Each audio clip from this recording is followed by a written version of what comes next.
আসসালামু আলাইকুম ওরহমতুল্লাহ। আমার প্রিয় নাঙ্গলকোট লালমাই সদর দক্ষিণবাসী, আপনাদের সকলকে জানাচ্ছি ঈদ উল ফিতরের শুভেচ্ছা। ঈদ মোবারক। তাকাব্বাল আল্লাহু মিন্না ওয়া মিনকুম। ঈদ আমাদের জীবনে বয়ে আনুক অনাবিল সুখ, শান্তি এবং সমৃদ্ধি। এই ঈদ নতুন করে উদযাপনের ঈদ। এই ঈদ নতুন বার্তা নিয়ে একটি নতুন বাংলাদেশ গড়ার ঈদ। এই ঈদ যেন ঐক্যের ঈদ হয়। এই ঈদ যেন সকল ভেদাভেদ ভুলে একটি নতুন বাংলাদেশ বিনির্মাণের ঈদ হয়। বিগত 16 বছরের ফ্যাসিবাদী সরকারের পতনের পর একটি নতুন আবহে, নতুন উৎসাহ উদ্দীপনা নিয়ে এদেশের মানুষ ঈদ উদযাপন করবে।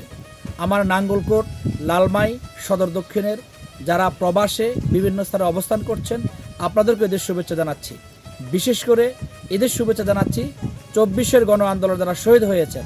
নাঙ্গলকোটের শহীদ মুনতাসির মাহমুদ আলিফের পরিবারকেও ঈদের শুভেচ্ছা জানাচ্ছি। ঈদের শুভেচ্ছা জানাচ্ছি নাঙ্গলকোটের শহীদ শাহজাহান ভাইয়ের পরিবারকেও। সর্বশেষ আমার প্রিয় এলাকাবাসীকে আবারও ঈদের শুভেচ্ছা জানাচ্ছি। ঈদ মোবারক। SBTV, দেশ ও মানুষের কল্যাণে।